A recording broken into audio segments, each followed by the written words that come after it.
నాతో పాటు పనిచేస్తున్న డ్రైవర్కి అక్షరాల మన ఇండియా డబ్బులు 7,935 రూపాయలు అయితే ఫైన్ పడింది. సౌదీ డబ్బులు 345 రియాల్ అయితే ఫైన్ అయితే కట్టినాడు. ఎందుకు కట్టినాడు అతని మాటల్లోనే వినండి. क्यों ये फाइन मार दिया तुमको?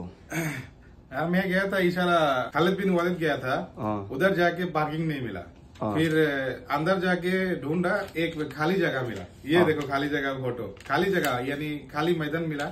मैं उधर गाड़ी पार्क कर दिया, उधर तो वो पार्किंग वाला के नहीं है, फिर भी मेरे को आगे फाइन मार दिया। వాళ్ళ మేడం డ్యూటీ చెప్పడంతో ఒక ఏరియాకి అయితే వెళ్ళినాడు. అక్కడైతే పార్కింగ్ దొరకలేదని లోపలైతే ఎతకడంతో ఒక ఖాళీ ప్లేస్ లో అయితే కార్ పార్కింగ్ అయితే చేసినాడంట. అక్కడ ఎటువంటి బోర్డు అయితే లేదు, ఇక్కడ పార్కింగ్ చేస్తే ఫైన్ వేస్తారని చెప్పి. కానీ వాళ్ళు మాత్రం ఫైన్ అయితే వేసారు. మనోడు కార్ దగ్గర ఉంటే ఎట్టో ఒకటి మాట్లాడుకొని ఫైన్ అనేది పడకుండా చేసుకునేండు. కానీ మనోడు పార్కింగ్ చేసి వెళ్ళిపోయాడు. పోలీసు వాళ్ళు అయితే ఫైన్ అయితే వేసారు. కార్ ఫోటో కొట్టి ఫైన్ రాసి బిల్లు అయితే కార్ దగ్గర పెట్టేసి వెళ్ళిపోయారు. ఇంకా మనోడైతే బిల్లు తీసుకొచ్చి వాళ్ళ మేడంకి అయితే చెప్పింటే మేడం అయితే నాకు సంబంధం లేదని చెప్పింది. ఫైన్ 300 రియాలు, ట్యాక్స్ వచ్చేసరికి 45 రియాలు, మొత్తం 345 రియాలు అయితే మనోడు ఆన్లైన్ లో అయితే పేమెంట్ చేసేసాడు. వీళ్ళ బంగ్లాదేశ్ డబ్బులు వచ్చేసరికి 11,000 ఫైన్ కట్టినాడు.